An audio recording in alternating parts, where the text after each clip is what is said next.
Баарыңыздарга салам достор. Сериалдын 3-бөлүмү Пелин менен Сейрандын таанышуусу менен башталат.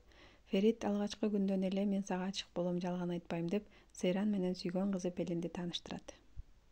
Фериттин бул кылганына Сейрандын аябай жини келет, бирок аргасыз болот, себеби кайтып барайын десе атасынан аябай коркот. Эмне кылышты билбей душка камалып алат. Андан кийин чыксак, Пелин менен Ферит экөө эки жерде жаткан болот. Сейран Феритти ойготкону келет, бирок Ферит ойгонбой коет. Себеби Фериттин сахары көтөрүлүп кеткен болот. Аны билген Сейран аябай коркуп кетип, шоферу Абидинге чалат. Абидин болсо Феритке дарысын берүүсүн айтат. Андан кийин эле Абидин Фериттин атасы менен апасына кабар берип келип калат.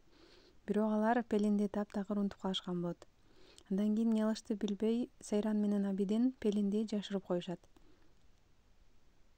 Тез жардам чакырышып, больницага алып барып, Ферит өзүнө келет. Ошентип эртеси күнү алар Стамбулга келишет. Стамбулда Фериттин үй бүлөсү Сейранды аябай жакшы кабыл алышып, жакшы тосуп алышат. Сейранга дагы Фериттин үй бүлөсү аябай жагат, себеби ал өзүнүн үй бүлөсүндө мынчалык жылуу мамиле көргөн эмес. Фериттин чоң атасы каарып калган киши болгон үчүн алардын тоюна бара албады, бирок аларды дагы куттуктап аябай жакшы кабыл алды. Ферит болсо өзү айткандай эле сүйгөн кызы Пелин менен сүйлөшүүнү улантып жатты.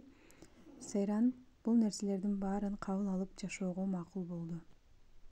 Экөөнүн тең жашоосунда жакшы көргөн инсандары болгону менен Ферит менен Сейрандын үйлөнгөндөн кийин мамилелери жакшы боло баштады. Белек алуу баарыбызга эле жагат эмеспи? Сейранга дагы Фериттин үй бүлөсү белектерин тартуулашты. Чоң атасы Халис дагы өзүнүн эң жакшы көргөн шакегин белек кылды. Ага ыраазычылыгын айтып, жакшы кабыл алып, жакшы сөздөрү менен насаат айтты.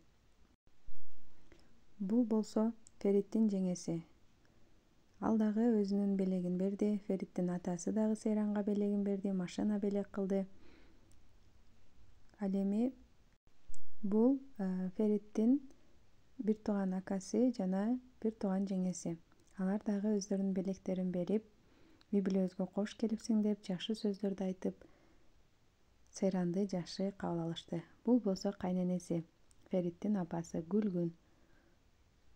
Анын дагы Сейран үчүн атап койгон өзүнүн белеги бар эле, аларды берди. Бул нерсенин баарына Сейран аябай ыраазы болду. Ошентип, Ферит менен Сейрандын жашоосу башталган убакта Сейрандын жигити Сейранга СМС жөнөттү. Сунага барып, Сунадан баш тартып Сейранга үйлөнгөн үчүн Суна дагы кичине жаманаттуу болуп калды. Ал мынтип жазган: экөөбүзгө кылгандарың майлы, бирок эжеңе дагы бул нерсени кыласыңбы? Эжеңи болсо атаң аябай кордоп атат дегендей кылып сообщение жазды. Буга Сейран аябай жини келди. Сенин айыңдан сен ушундай кылдың, эгер сен эжеме ушундай абалга түшүрбөгөнүңдө мындай болбойт эле деп аябай жинденип атканда 3-бөлүм мына ушинтип аяктайт. Каналыма катталыңыздар достор, мен сиздерге дагы айтып беремин.